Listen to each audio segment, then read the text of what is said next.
Hello नमस्कार दोस्तों, आप सभी का स्वागत है हमारे यूट्यूब चैनल पे। और आज मैं जो बात करने वाला हूँ, जो अभी फ़िलहाल एनटीपीसी का जो एग्ज़ाम चल रहा है, मैं उसके बारे में बात करने वाला हूँ। अगर आप लोगों को वीडियो अच्छा लगेगा तो चैनल को सब्सक्राइब कीजिएगा, अदरवाइज़ करने की कोई ज़रूरत नहीं है। आज जो मैं बात करूँगा, बिल्कुल फैक्ट बात करूँगा।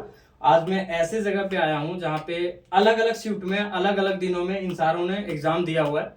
मैं उनसे एक एक करके बताऊंगा, क्योंकि आपने बहुत सारे जो है सो एनालिसिस देखे होंगे।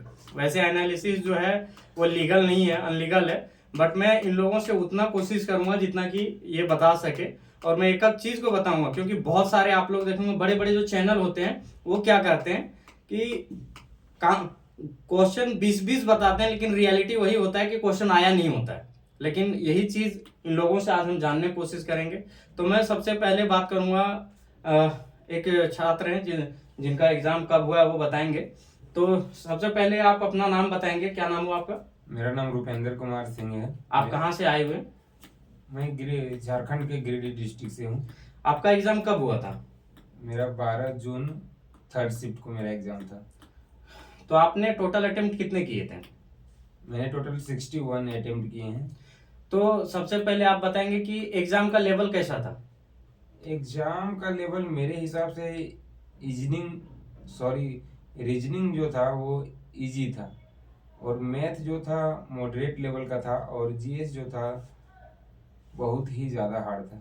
जैसे कि आप लोग को भी पता होगा, जब एग्जाम से पहले आप लोग एनालिसिस बहुत सारे चैनल के माध्यम से देखते होंगे, तो देखे ये होंगे कि बच्चे क्या है कि बोलते थे कि जीएस का लेवल ऐसा है, मैथ का लेवल बहुत इजी है, या रीजनिंग का लेवल बहुत इजी है। तो सबसे पहले आप बताइए कि एग्जाम को उसको हम क्या दें, टफ लेवल दें, या जो है सो अब मॉडरेट दें, या जो है सो सिंपल एग्जाम था, नॉर्मल एग्जाम था? ओवरऑल आप टफ या इजी या मॉडरेट कह ही नहीं सकते, क्योंकि अलग अलग सब्जेक्ट का अलग अलग लेवल था। तो इस हिसाब से कह सकते हैं कि आपको रीजनिंग को इजी कहना पड़ेगा, और मैथ को मॉडरेट ही कहना पड़ेगा, और जीएस को टफ कहना पड़ेगा। क्योंकि आज तक जितना भी वनडे एग्जाम हुआ है, वनडे एग्जाम में इस प्रकार का तो जीके देखा नहीं गया है। और मोस्टली स्टूडेंट जो होते हैं वो प्रीवियस ईयर क्वेश्चन पढ़ के आते हैं, तो प्रीवियस ईयर क्वेश्चन जो भी पढ़ के आए होंगे और उनको सारा का सारा जितना पढ़े होंगे सब याद होगा, तो वो ज्यादा से ज्यादा 10 से 15 क्वेश्चन बना पाए होंगे। इससे ज्यादा तो मेरे को नहीं लगता है तो कर पाएंगे। आप लोग भी एनालिसिस को देखे होंगे कि बच्चे लोग कहते हैं कि मैंने 80-85, आप लोग सुनने में भी आया होगा कि कुछ बच्चे 90 तक बोलते हैं कि मैंने अटेम्प्ट लिया है। तो क्या आप 61 जो है सो अटेम्प्ट लिए, क्या उससे आप संतुष्ट है? हाँ, मैं बिल्कुल संतुष्ट हूँ, क्योंकि मैंने 61 अटेम्प्ट किया है, लेकिन उसमें मैंने एक भी तुक्का नहीं लगाया है। और मैंने कई बार पिछले एग्जाम दिया है, और अभी तक हालांकि नौकरी नहीं लग पाया है, लेकिन 2-3 एग्जाम निकाल चुका हूँ। तो मेरा एक्सपीरियंस कहता है कि 61 भी इनफ हो सकता है। तो आप एक चीज और आप बताइए कि इससे पहले आप जो टेक्स्ट बुक वगैरह पे जो होता है, क्या आपने जो है सो टेस्ट वगैरह लगाए थे? हाँ, टेक्स्ट बुक पे मैं लगातार टेस्ट लगाया करता था, जिसमें प्रीवियस ईयर टेस्ट में हमारे मिनिमम 70 और मैक्सिमम 85-90 तक हमारे मार्क्स आते थे। और जो न्यू मॉक टेस्ट थे उसमें मिनिमम मैक्सिमम 75 तक हमारे मार्क्स आते थे। तो जैसा कि आप बता रहे हैं कि 75 तक भी आपका जो है सो मार्क्स आ रहा था, और आप 61 में जो है सो आने की आप संतुष्ट हैं, तो कहीं ना कहीं एग्जाम टफ लेवल का था। बिल्कुल, मेरे अनुसार तो टफ लेवल का चलिए, था। फिर मैं आपके पास लौटूंगा।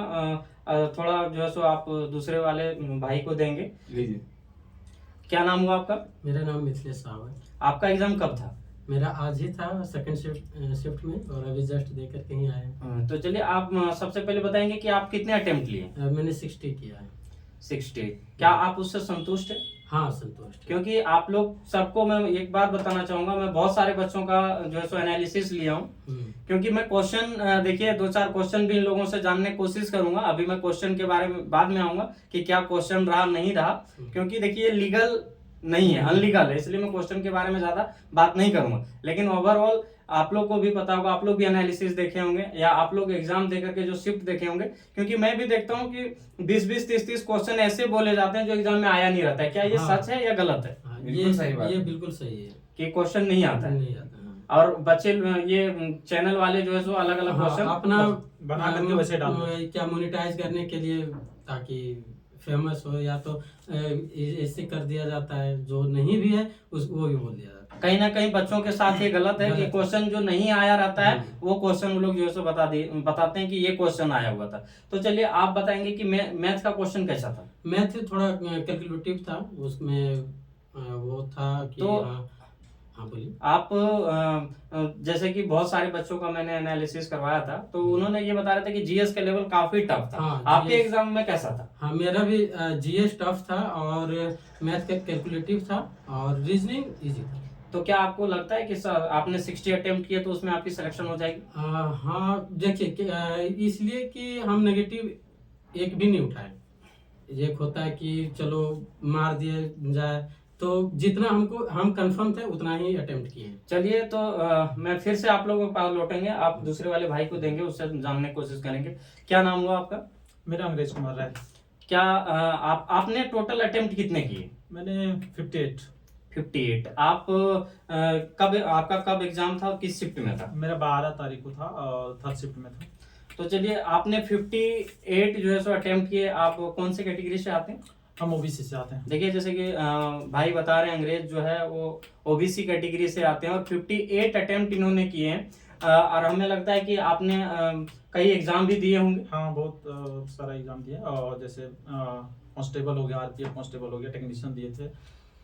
तो कहीं ना कहीं भाई का एक्सपीरियंस भी है, उसके बावजूद भी इन्होंने 58 अटेम्प्ट करके इन्होंने नेगेटिव नहीं लिए, ताकि इनको कहीं ना कहीं विश्वास है कि 58 में मेरा जी, सिलेक्शन जी। हो जाएगा। तो आप बताएंगे कि आपका जो एग्जाम का लेवल था वो कैसा था?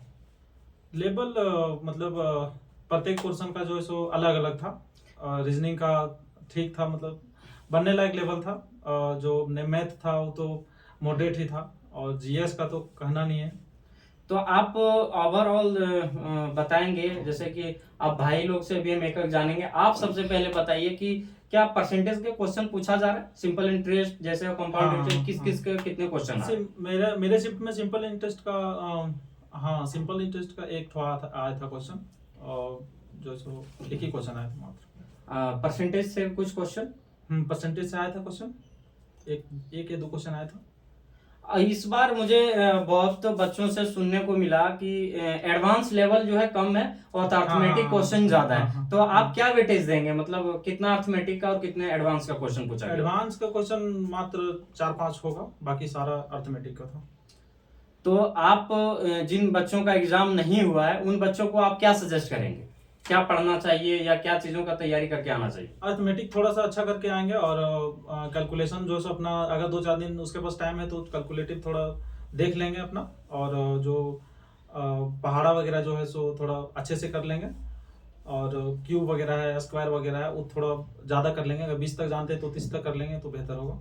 तो जैसा कि इसका आप रीजनिंग में कुछ बच्चों को बता दें, किस अलग टॉपिक कुछ आया हो तो उसके बारे में बता दें, ताकि बच्चे जो है उस चीज का तैयारी कर सके।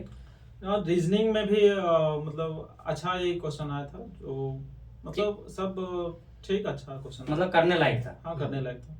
मतलब कहीं ना कहीं जीएस में बच्चों को रुला रहा है। हाँ, जीएस में अच्छे तरीके से रुला रहा है, क्योंकि जीएस का लेवल जहाँ से आप पढ़ के आएंगे वहां से आ ही नहीं रहा है, उसके अंदर से घुस के पूछ रहा है। तो फिर कंप्यूटर का कुछ क्वेश्चन पूछा जा रहा है? कंप्यूटर।